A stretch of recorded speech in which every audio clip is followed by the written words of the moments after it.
All right, folks, here's a finished little sketch. And so let's start out how I did this. This is a study of a Sargent portrait. It's just a little quick study. I did this probably in 20, 30 minutes. And this was one of my very first sketches here this year when I was kind of getting back into drawing more. And I didn't start out with like a straight line blocking or anything. I just went straight into I blocked in the face in kind of a circular fashion. Probably something I shouldn't have done, but I don't know. It seemed to work, so I went with it. I got lucky at the beginning here. I'm not sure that I even got the proportions like spot on or anything. I wasn't really focused on that. I kind of was, but it's different than what I've been doing recently. This is kind of an older video from this year, but anyway, disregarding all that, I basically blocked in. I started with the larger shapes, his head and his body, kind of his shoulders, and then I moved into his beard and his hair, and I'm relating all of these shapes, the sizes of them, the placement of them, I'm relating them. I'm using horizontal lines and vertical lines as guides. I can hold my pencil out or I can just use my eye. Basically lining up, okay, the left side of his beard lines up with what? The right side of his beard lines up with what? And I'm lining that up with other elements. So I'm lining up the top of his ear and seeing where that goes horizontally. Same with the bottom of his ear, bottom of his nose. I'm relating all these things basically in order to find the placement around his face, around the head. And I think I'm using an HB pencil in this. I don't go very dark in this sketch, as you saw at the beginning. Like I said, it was just a very quick sketch, something fun. Just trying to get some drawing in for the day. It doesn't have to be very dark, doesn't have to have a lot of contrast. And I really loved using this toned paper because you can get a lot of subtleties in the values and stuff because your paper's already toned.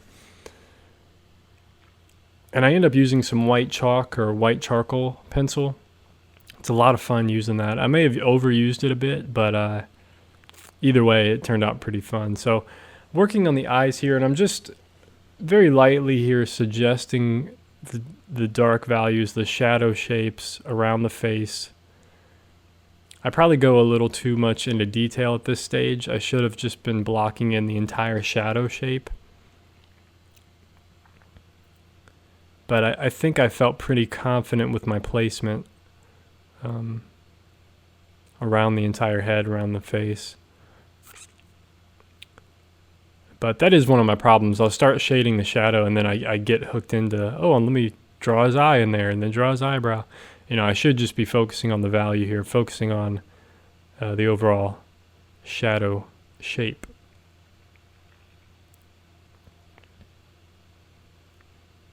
Just using my kneaded eraser there, shaping it, and just taking out a very small portion of some of the value there. Like I said, I'm trying to be like pretty subtle, very subtle as possible, but still trying to create some contrast, some realism, and it's kind of fun doing a drawing of a painting. You would think it would be easier than doing a drawing of a photo or someone, a real person, but it's actually just as hard, especially when the painting is very realistic. So I don't know, studying these paintings, I think it's a good way to learn how to simplify paintings and even drawings and stuff. Studying these masters' works. Obviously doing like a painting study would be the ultimate study because then I'm studying not only the value structure in the drawing, but I'm studying the colors and the edges and all these things. But doing a quick sketch like this, I think it's definitely beneficial because, number one, I'm looking at the painting constantly. I basically stared at this painting for 30 minutes, 20 minutes while drawing this.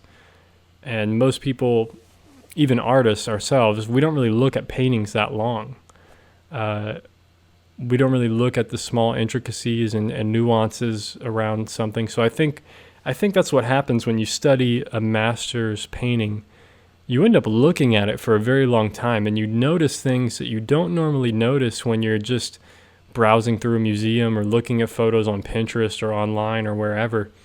You don't notice, you don't take the time, you don't sit there for 30 minutes and really focus on the painting and the drawing and angles and all these subtle nuances. And I think that's the important thing, at least what I get from what I've gotten from doing studies of master paintings, is like, I'm looking at it for a very long time. It's not a natural thing that we normally do. So it's a good exercise, I think, to do some studies of master's work. So continuing on the head here, you can see I didn't go very dark with the value on the with his suit there, his clothes. I didn't go very dark. I really want the contrast to be in his face, and that's where I want the realism to really shine through, or at least as realistic as I can make it in this little small quick sketch here.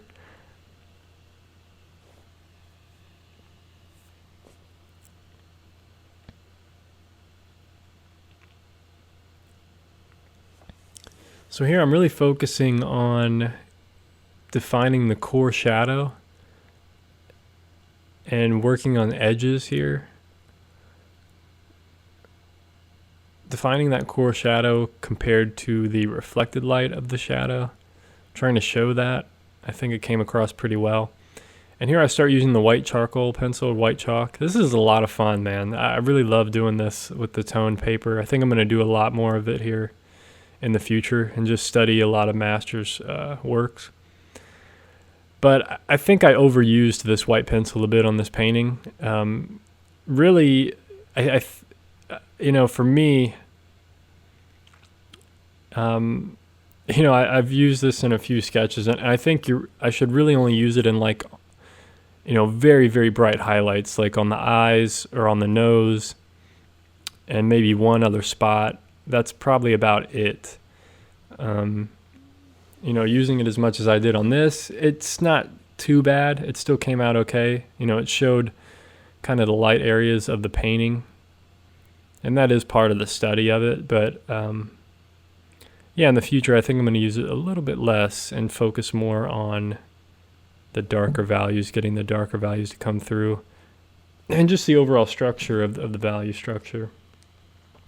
But really kind of reserve those bright highlights for. But all of these kind of sketches and things I do, these little portrait studies, portrait sketches, it's all just experimenting, from one sketch to the next.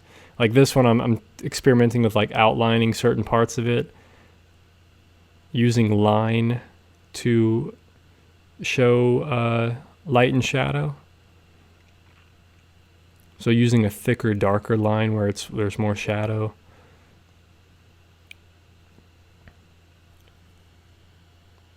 Kind of outlining that. But like I said, I think I'm using an HB pencil here the whole time, so I'm not getting very dark. But still focusing on that realism and, just having fun, man. Really, that's the thing. It's just having fun.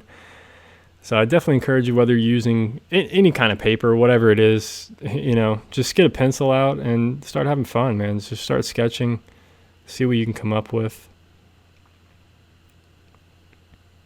You only need a pencil, an eraser, and paper, It's just, for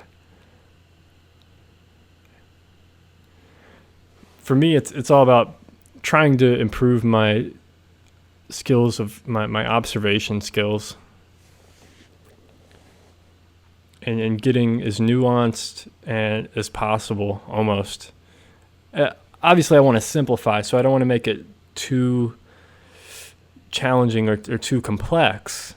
But getting those subtle value changes, I think, is where the realism comes out.